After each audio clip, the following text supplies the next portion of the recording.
Hello, NACA Live. I'm here. I'm that guy somehow. What a before and after pandemic photo.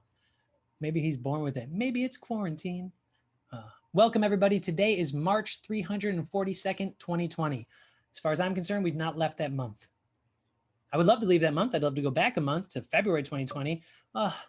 Look at the last NACA Live. Don't you miss it? Here's a stage selfie. If you saw this many unmasked faces now, you'd be like, oh no, I'm at a Stop the Steal rally. Run before Q gets me. Let's put an appropriate background. This is an appropriate background for the last year. Man, anybody else get really desperate in the beginning of lockdown and I don't know, order Starbucks 3 times a day just to hear another human being say their name out loud? Another mobile order for Adam. Say it again. Say my name. I learned about myself. I learned that my anxiety trigger is not having anxiety for a moment. You know what I'm talking about? We have so much anxiety that when you don't have anxiety, that gives you anxiety. You're like, wait, I feel okay. Why do I feel okay? And then you check your phone and you're like, Black Panther and RBG? I shall never feel okay again. This was my fault.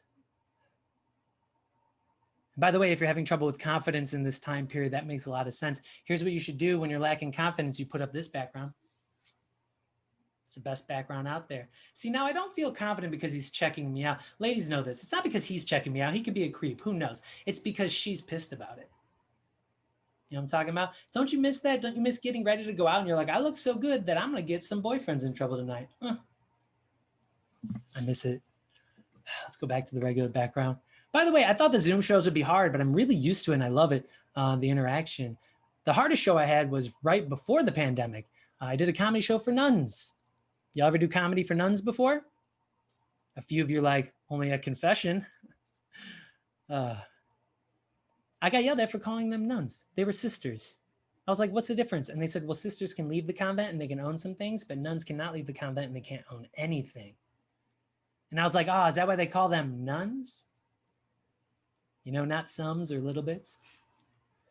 Whatever. That joke was clean. That's the point. What kind of jokes can I do in front of the sisters? I made this mistake. I was in front of the sisters and I go, you know the worst thing about dating? And one of them looks me in the eye and goes, no.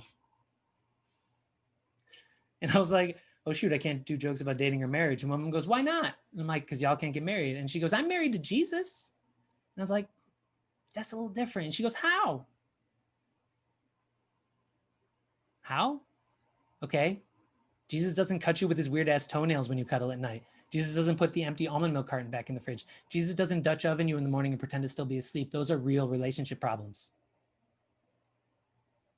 You know who's been winning in this pandemic? The chaperones. No grinding anymore at dances, right? 6 feet apart. They love it. I went to a Catholic school growing up. You know what they used to say? Leave room for Jesus. That's weird. I talked to Jesus and he's like, I don't want to grind with 2 15-year-olds. I don't know why this started or when it started. It's not like his favorite song comes on and he's like, my humps, my lovely savior lumps. That's not the Holy Trinity that he's a part of. What I wanted to share with you guys is not only humor, but my mental health campaign that I do in my shows. It's called Say It Anyway. I ship these wristbands out to everybody. I use the mantra Say It Anyway because I want us to push past societal pressure and that voice in our head that tells us not to talk about what we're going through because we've all had a trauma happen here and we need to discuss it in order to be okay. The pressure has not stopped because we're dealing with this virus. It's gotten worse and people are feeling like they're not good enough. And I want you to know that you are good enough, you are okay, and it's okay to not be okay. So when you get my show, you get that and you get these shirts for your audience. It says, it's fine, I'm fine. And on the back, it says, clearly it's not fine. All right, thank you guys. Peace.